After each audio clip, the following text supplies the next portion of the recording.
Who says winter is a quiet season in the garden? Here in Southern California, winter is when life turns green again.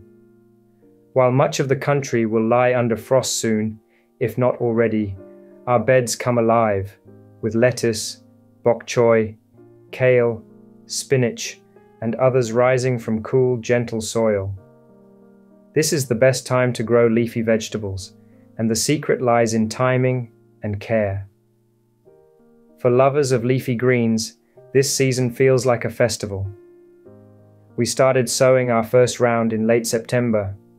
2 trays filled with mixed seeds of lettuce, bok choy, kale, and spinach. We covered them with a thin layer of cocoa fabric to hold in moisture and protect them from the daytime heat. And at night, we covered the trays with transparent plastic to keep in moisture and warmth. Bok choy sprouted in just 2 days, lettuce and kale in 5, and spinach, as usual, took its time. By mid-October, the seedlings were ready to move into planters along the sunny south side of our house, our best winter growing spot. Last year's success confirmed it, so this year we're repeating the rhythm. Steady sowing every couple of weeks, steady harvest. Through planning and rotation, we can enjoy fresh greens all the way to April. Good soil makes all the difference. Before transplanting, we remove half of the old soil and refresh it with a mix of 2 parts compost, 1 part peat moss, 1 part vermiculite, plus a portion of the original soil for micro-life.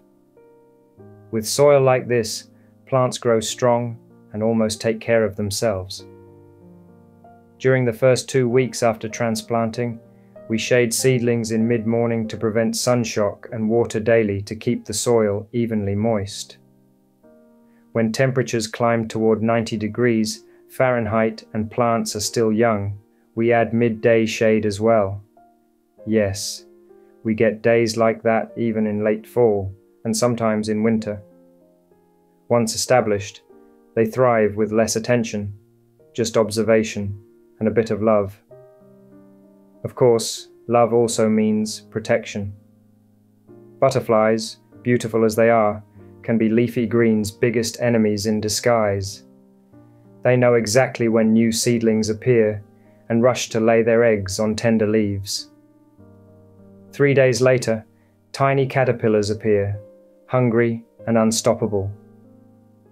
We've learned to check both sides of each leaf, removing eggs before they hatch, or using simple barriers like chicken wire to keep butterflies out when egg hunting becomes too laborious in the field. And sometimes, despite our best efforts, they still win a few rounds. That's the organic gardener's reality, working by hand whenever we can, avoiding chemicals, and sharing a little with nature while keeping enough for ourselves. We've also met other nighttime visitors, rolly-pollies and earwigs, small but efficient plant choppers. Catch them early, and your seedlings will have a chance to grow strong. After that, resilience takes over. 2 weeks ago, we sowed another round, beets and snow peas, and they are growing nicely. Some of our first batch of greens, especially lettuce, are still waiting to move out from the trays. We're now looking for space in the gardening bed to plant them. By staggering the sowing, we keep the garden productive and the table colorful through the cooler months. Leafy vegetables are simple, generous plants. They give freshness, nutrients, and that unmistakable garden taste, crisp, tender, and alive. They're the first thing we harvest in the morning and the last thing we see glistening under dew. For gardeners in warmer climates, now is the time. Plant your winter greens, nurture them, and let them teach you what every leaf knows, that life, even in winter, keeps quietly unfolding in green. Until next time, happy gardening!